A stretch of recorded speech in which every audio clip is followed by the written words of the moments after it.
Bismillahirrahmanirrahim. Alhamdulillahilladzi ja'alana muslimin wa ja'alana min ummati sayyidil mursalin. Ashhadu an la ilaha illallah wahdahu la syarika lah al-qawiyyul matin. Wa ashhadu anna sayyidana Muhammadan abduhu wa rasuluh as-sadiqul wa'dul amin. Allahumma salli wa sallim wa barik ala sayyidina Muhammad imamil muttaqin wa ala alihi wa ashabihi wa dhurriyyatihi wa atba'ihi ajma'in, amma ba'd. Yang kita hormati dan kita cintai para habaib, para alim ulama, para muhibbin, hadirin hadirat rahimakumullah. Alhamdulillah, puji dan syukur kehadirat Allah subhanahu wa ta'ala yang dengan izin dan hidayahnya pada malam hari ini kita dapat kembali berkumpul bersama-sama di tempat yang mulia dan di bulan yang mulia ini. Salawat dan salam kita haturkan kepada junjungan kita Nabi besar Muhammad sallallahu alaihi wasallam dan kepada seluruh keluarga, para sahabat dan zuriat serta pengikut-pengikut beliau. Para muhibbin rahimakumullah, yang ke-90 dari surah-surah Al-Quran, suratul Balad, makiyatun wa ayatuha ishrun. Surat yang bernama Al-Balad diturunkan di Mekah dan ayat-ayatnya surah Al-Balad ini berjumlah ishrun, 20 ayat. A'udzu billahi minasyaitonir rajim. Bismillahirrahmanirrahim. La uqsimu bihadzal balad wa anta hillum bihadzal balad wa walidi wa ma walad laqad khalaqnal insana fi kabad ayahsabu an la yaqdir alaihi ahad. Allah subhanahu wa ta'ala memulai surat Al-Balad ini dengan sumpah. La uqsimu bihadzal balad, aku bersumpah dengan ini negeri. Allah subhanahu wa ta'ala bersumpah dengan ini negeri, maksudnya negeri Mekah.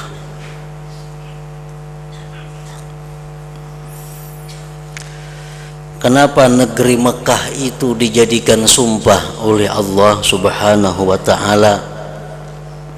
Karena di bumi, di negeri Mekah itu banyak kejadian-kejadian yang penting dan banyak keutamaan serta kemuliaan-kemuliaan yang ada di negeri Mekah tersebut.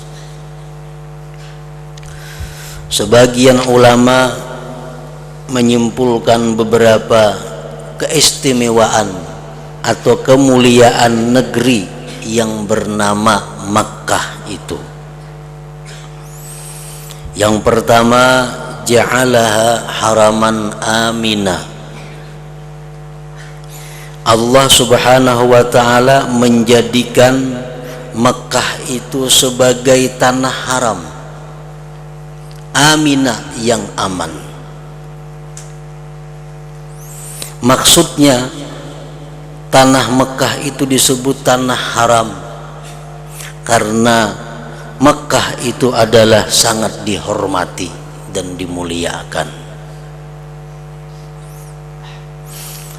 Daripada dihormatinya Mekah itu, sehingga perbuatan-perbuatan dosa, pelanggaran-pelanggaran hukum Allah yang dilaksanakan di Mekah itu menjadi besar dan berganda dosa atau siksanya. Karena orang-orang yang berbuat kemaksiatan di tanah haram itu adalah melanggar satu kehormatan yang diberikan Allah Subhanahu wa ta'ala. Para muhibbin rahimakumullah, Rasulullah sallallahu alaihi wasallam bersabda, la tazalu hadhil ummatu bi khairin ma azzamu hadhil hurmah haqqa ta'zimiha fa in dayya'uha halaku, akhrajahu Ibnul Hajj. Sabda Rasulullah sallallahu alaihi wasallam, senantiasa ini umat dengan kebaikan selama mereka membesarkan ini kehormatan tanah haram dengan sebenar-benar membesarkan. Apabila mereka menyia-nyiakan kehormatan tanah haram itu, halaku, mereka akan binasa.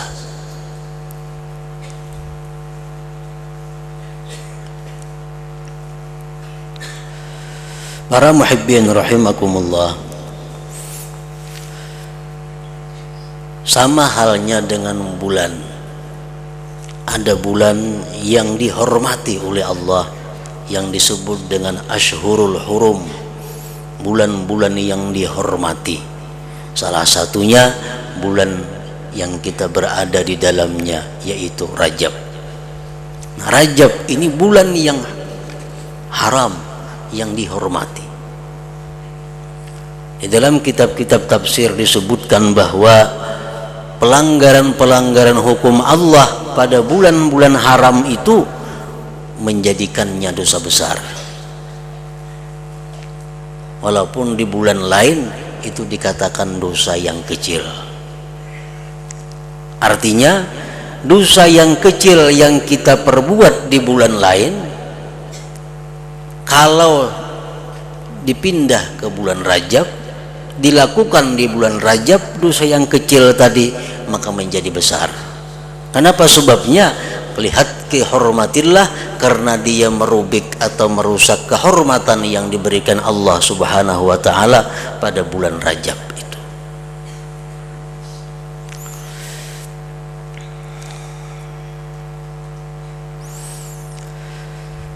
Yang pertama tadi, kemuliaan kota Mekah itu adalah ja'alaha haraman amina.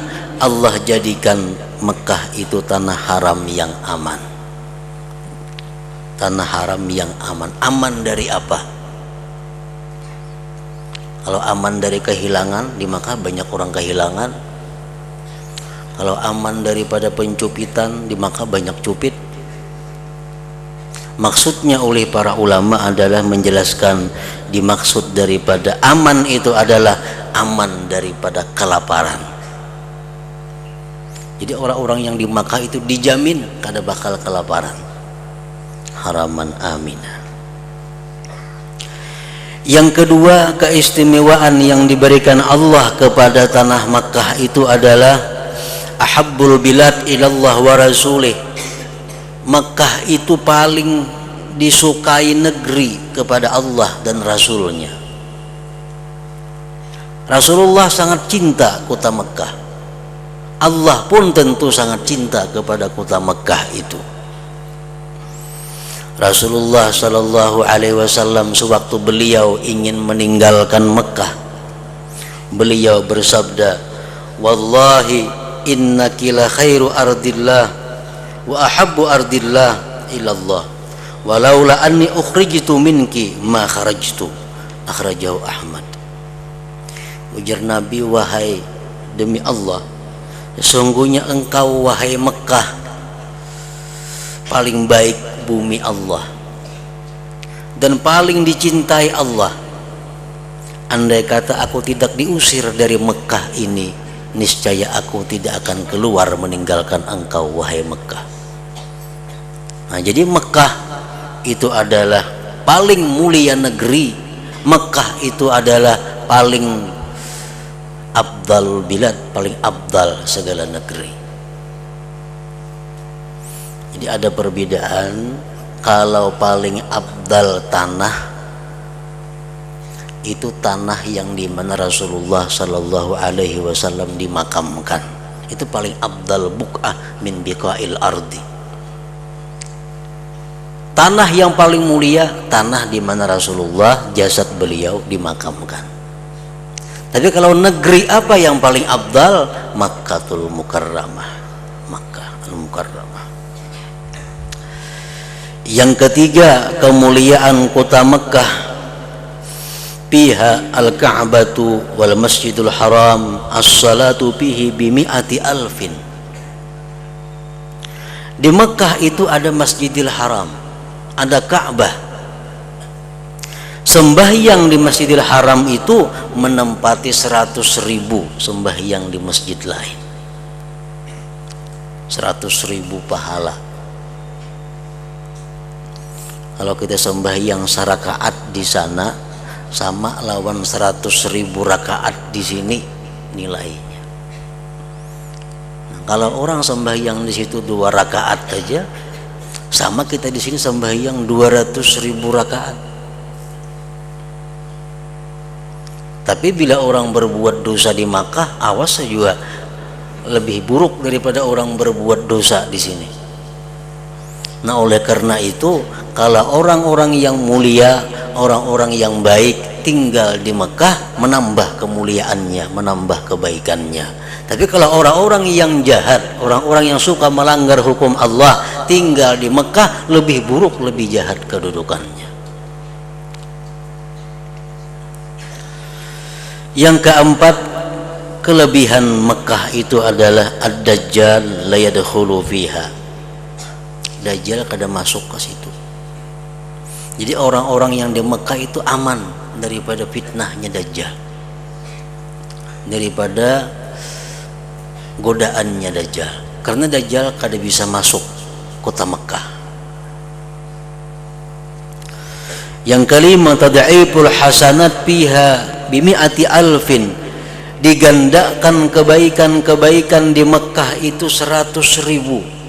Jadi bukan hanya di Masjidil Haram, di luar Masjidil Haram pun asal masih masuk tanah haram Mekah, itu amal kebaikan dilipat gandakan 100.000. Macam di gedung-gedung di sekeliling Masjidil Haram kita baca Al-Quran sehatam, sama dengan 100.000 hatam di tempat kita ini. Membaca salawat di sana sekali sama 100.000 di sini.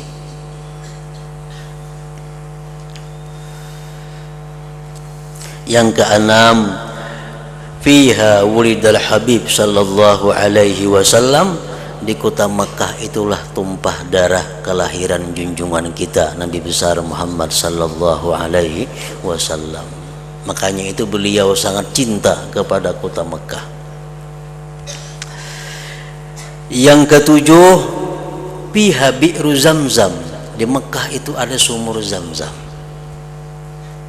Di lain, dimanapun tidak kita temukan sumur Zamzam,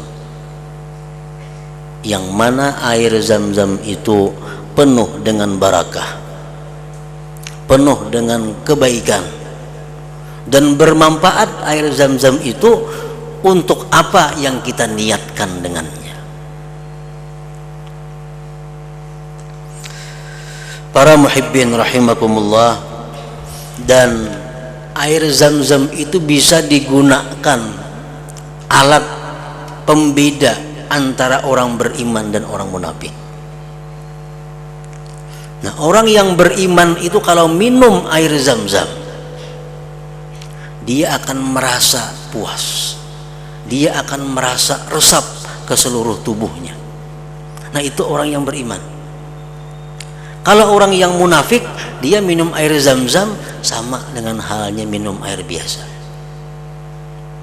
Nah, handaka Zamzam, ambil minum, kada ada rasa pengaruhnya.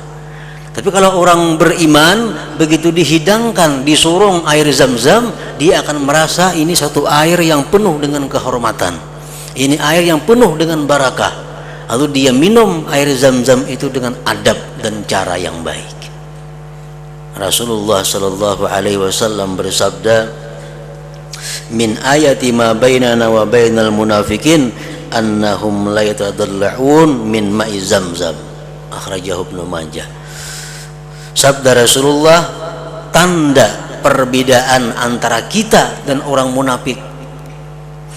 Orang munafik itu tidak merasa puas, tidak merasa resap dengan air Zam-Zam itu. Lain hal dengan orang-orang yang beriman. Diberi sedikit, secangkir tuh rasa puas minumnya. Nah itu orang-orang yang beriman. Orang-orang munafik sating itu ada bapaknya.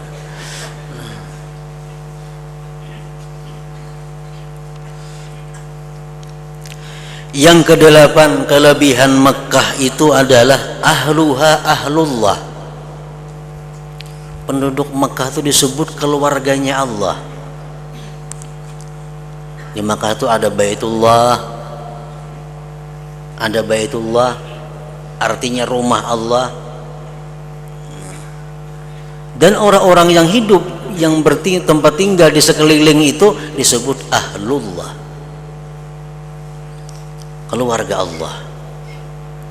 Oleh karena itu setiap pejabat atau gubernur yang dijadikan gubernur Mekah atau pejabat yang duduk bertugas di Mekah selalu mendapat pesan dari atasannya, wahai gubernur, wahai pejabat, hati-hati engkau di Mekah, karena penduduk Mekah itu adalah keluarga Allah Subhanahu wa ta'ala. Yang kesembilan, syauqul mu'minin ilaiha. Kehebatan kota Mekah itu adalah rindunya orang beriman ke sana. Orang yang ada iman pasti ada rindu dengan Mekah itu. Kayak apa aja hebatnya orang mengisahkan tentang negara Singapura, Malaysia, kita nggak ada seberapa tergiur untuk berangkat ke sana. Orang-orang yang beriman itu keinginannya, rindunya, syauknya itu ke Mekah.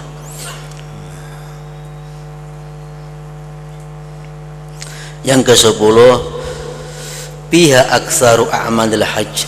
Di Mekah itulah banyak perbuatan haji. Ada tawaf, ada sa'i, ada mengucap hajar aswad dan lain sebagainya. Yang ke-11, hurrima fiha said. Dilarang di Mekah itu berburu. Orang-orang yang hobi berburu jangan hendak ke Mekah, hati-hati.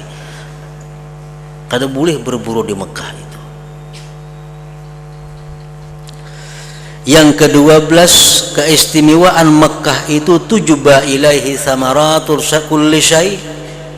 Dikumpulkan di Mekah itu buah tiap-tiap sesuatu. Buah nang kada ada di sini, di sana ada. Itu Al-Quran menjelaskan.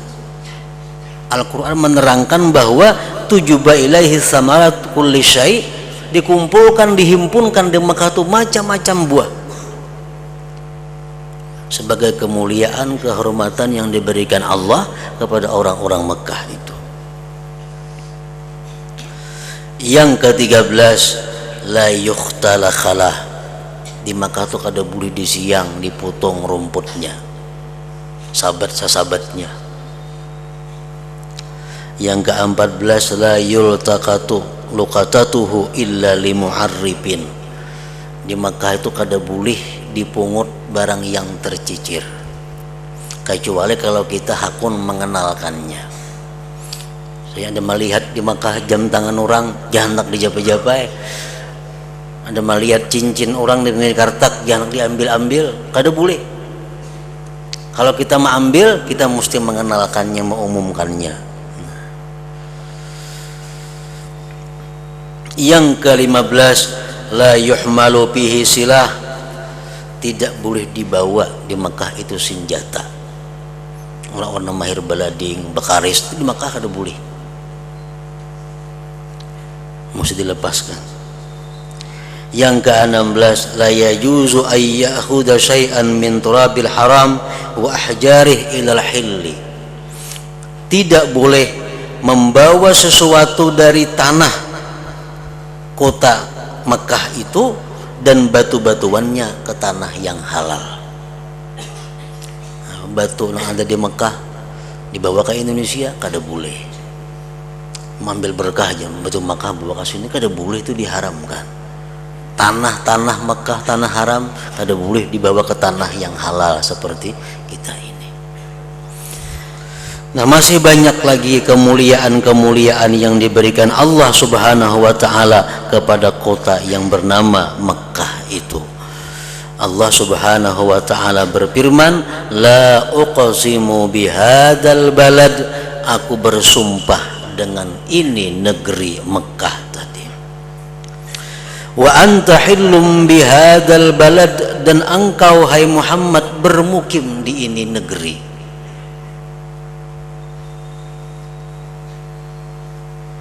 Wa walidi wa ma walad, dan Allah bersumpah lagi demi Adam dan anak keturunannya. Allah memilih untuk dijadikannya sumpah adalah Adam dan anak keturunannya. Adam karena manusia. Manusia adalah makhluk khusus yang diciptakan Allah Subhanahu wa taala. Makhluk yang paling dimuliakan Allah itu adalah manusia. Allah menciptakan alam semesta ini untuk kelangsungan hidup manusia. Makanya Allah bersumpah, wa walidi wa ma walad. Laqad khalaqnal insana fi kabad. Sungguh, ini sumpahnya Allah, yang dimaksud dengan sumpahnya apa? Sungguh kami telah ciptakan manusia itu dalam kesusahan-kesusahan. Para muhibbin rahimakumullah, manusia mulai ditiup roh di dalam perut ibu sampai hari berbangkit, hari kiamat, selalu menemui kesusahan-kesusahan. Itu manusia. Dalam tafsir Al-Fakhrul Razi disebutkan, manusia itu menemui kesusahan mulai apa? Fi batnil mulai di perut ibu. Itu sudah susah manusia. Perut ibu tuh kayak apa genalnya? Nah, lubuk-lubuk dalam perut tuh. Cuma karena lutufnya Allah, karena kelembutan Allah, kada terasa.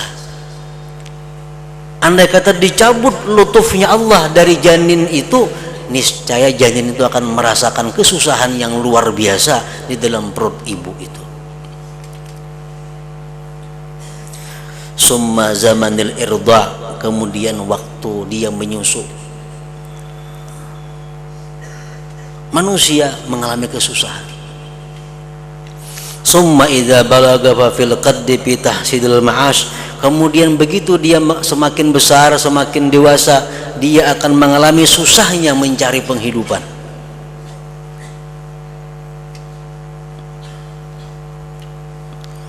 Summa ba'da dzalikal maut, kemudian susahnya menghadapi kematian.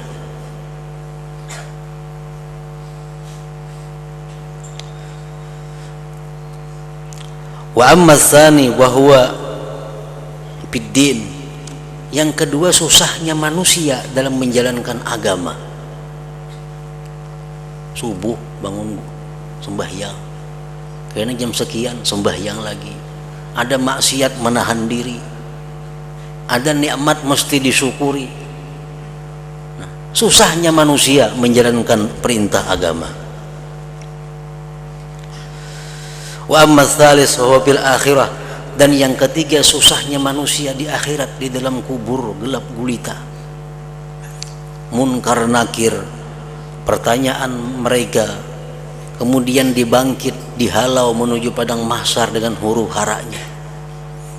Nah, Allah Subhanahu wa taala menerangkan, laqad khalaqnal insana fi kabad, sungguh kami menciptakan manusia itu di dalam kesusah payahan. Ayahsabu an la yaqdir alaihi ahad, adakah menyangka si manusia tadi bahwa tidak ada orang yang berkuasa atas dirinya? Tentu ada yang berkuasa atas manusia itu. Nah, para muhibbin rahimakumullah, Ayat ini menjelaskan bahwa manusia itu pada dasarnya adalah susah dan huru-hara. Tidak ada kelezatan, tidak ada kenikmatan yang dirasakan oleh manusia sejak lahir sampai di padang mahsyar. Selalu berhadapan dengan kesusahan, kesedihan, penyakit dan seumpamanya. Manusia-manusia yang mendapatkan kebahagiaan, yang mendapatkan keuntungan, keberuntungan dunia dan akhirat adalah manusia-manusia tertentu. Manusia-manusia yang diberikan Allah Subhanahu wa ta'ala al-ilmun nafi', ilmu yang bermanfaat.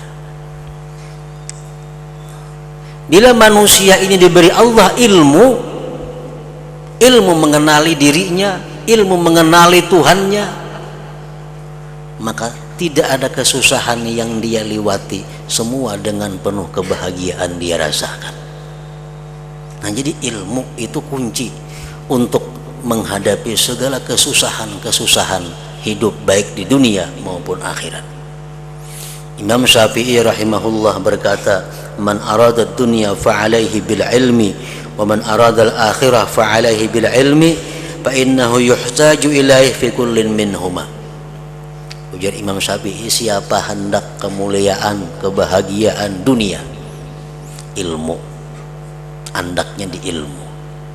Siapa hendak kebahagiaan, kesenangan di akhirat, letaknya pun di ilmu.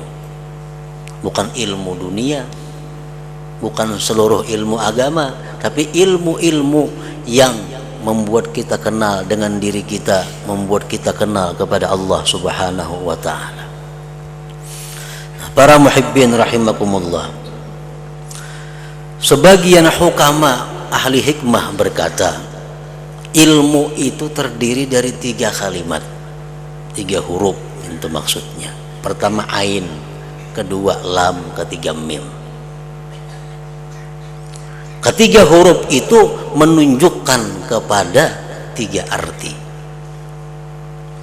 Yang pertama ain, ilmu. Ain itu artinya adalah inayatullah, pertolongan Allah. Nah, maksudnya adalah orang yang dapat ilmu dari Allah, orang yang punya ilmu selalu ditolong oleh Allah dalam menghadapi keadaan apapun. Inayatullah. Orang berilmu jangan khawatir menghadapi hidup, menghadapi tantangan, karena dia akan ditolong oleh Allah Subhanahu wa ta'ala. Yang kedua lam, ilmu. Lam itu artinya lutfullah, kelembutan Allah. Apapun yang diberikan Allah kepada seseorang yang berilmu itu disertai dengan kelembutan Allah. Orang yang punya ilmu sakit, orang yang kada berilmu sakit, lain rasa sakitnya. Orang yang berilmu sakitnya mengandung kelembutan Allah. Orang yang punya ilmu dapat musibah, orang yang kada berilmu dapat musibah, lain musibahnya orang yang berilmu, karena dalam musibah itu ada mengandung lutfullah, kelembutan dari Allah Subhanahu wa ta'ala. Orang punya ilmu hidupnya fakir miskin, orang yang kada berilmu fakir miskin. Nah, orang berilmu yang fakir miskin lain hidupnya dengan orang kada berilmu yang fakir miskin, karena orang berilmu disertai dengan kelembutan daripada Allah Subhanahu wa ta'ala. Nah, yang ketiga mim, mahabbatullah, kecintaan Allah. Orang yang berilmu itu dicintai oleh Allah Subhanahu wa ta'ala. Dalam sebuah hadis yang disebutkan dalam kitab Marakil Ubudiyah, Rasulullah sallallahu alaihi wasallam bersabda, al-alim habibullah walau kana fasiqa wal jahilu aduwullah walau kana abida. Orang yang punya ilmu itu kekasih Allah walaupun dia fasik. Orang yang alim itu kekasih Allah walaupun dia fasik. Karena orang alim itu kalau dia berbuat dosa, dia tahu dirinya salah. dan mudah untuk kembali tobat kepada Allah. Jadi orang berilmu kekasih Allah, sedangkan orang yang jahil musuh Allah, walau kana abida, walaupun dia suka beribadah. Nah, orang jahil ini kenapa? Karena kadang-kadang perbuatan maksiat dianggapnya taat, perbuatan haram dikiranya sunat. Jadi orang jahil itu adalah musuhnya Allah, sekalipun dia suka beribadah, sekalipun dia rajin beribadah. Nah, orang yang mempunyai ilmu maka dia akan dapat 3 dari Allah. Pertama, inayatullah, pertolongan Allah. Yang kedua, lutfullah, kelembutan Allah. Yang ketiga yang paling penting adalah mahabbatullah, kecintaan dari Allah Subhanahu wa ta'ala. Nah, para muhibbin rahimakumullah, selanjutnya suratus Samas. حضرة النبي المصطفى صلى الله عليه وسلم. الفاتحة. إياك نعبد وإياك نستعين.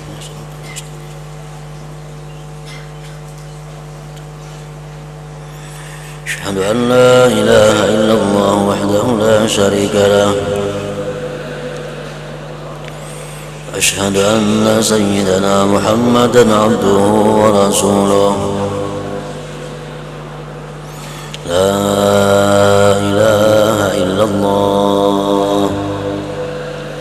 نستغفر الله.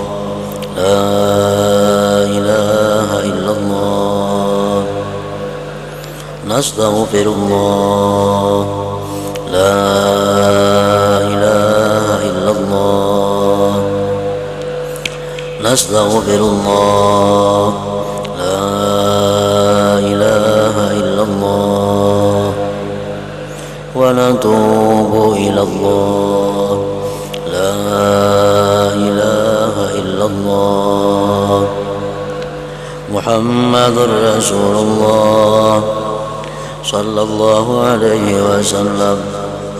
فيا أيها الراجون منه شفاعة صلوا عليه وسلموا تسليما.